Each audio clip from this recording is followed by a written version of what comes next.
What exactly is this about, and what do you think that it means? Well, very simple, Tucker. What this is about is the Dutch government stealing our farmers' land.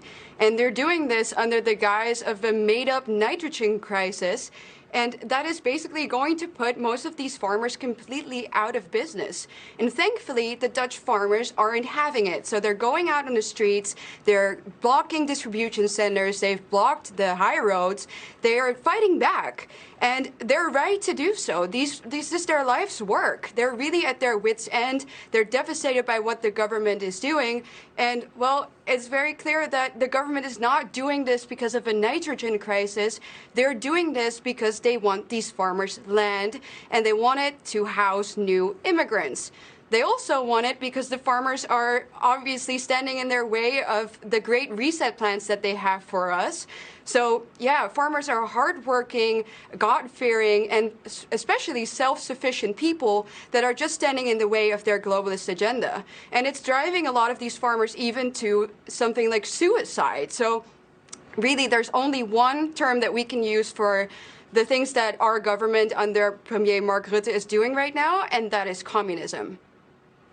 So messing with a food supply tends to cause food crises and then famines. You're seeing this in the developing world thanks to climate activism and the war in Ukraine.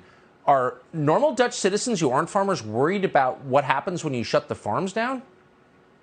Absolutely. They understand it. No farmers, no food. And that's why the farmers have blocked these distribution centers, because within a matter of a couple of hours, we saw that the supermarkets were empty. And ordinary citizens understand this. The problem is that the state doesn't seem to understand this, or it's what they want. And the police have responded in an incredibly violent way. So as you guys have seen now, they have even shot at a 16-year-old boy. These are not things that you should see in free Western countries, especially not targeted towards peaceful protesters, but it's happening. And not just the Dutch people, everyone around the world, and especially you in America, should be supporting our Dutch farmers because, well, this could be happening to you. It's actually the very reason why I'm wearing this handkerchief right now. It's become the symbol of these farmers' resistance, and they're doing it so courageously, and they have the manpower to do it, so they really deserve your full support.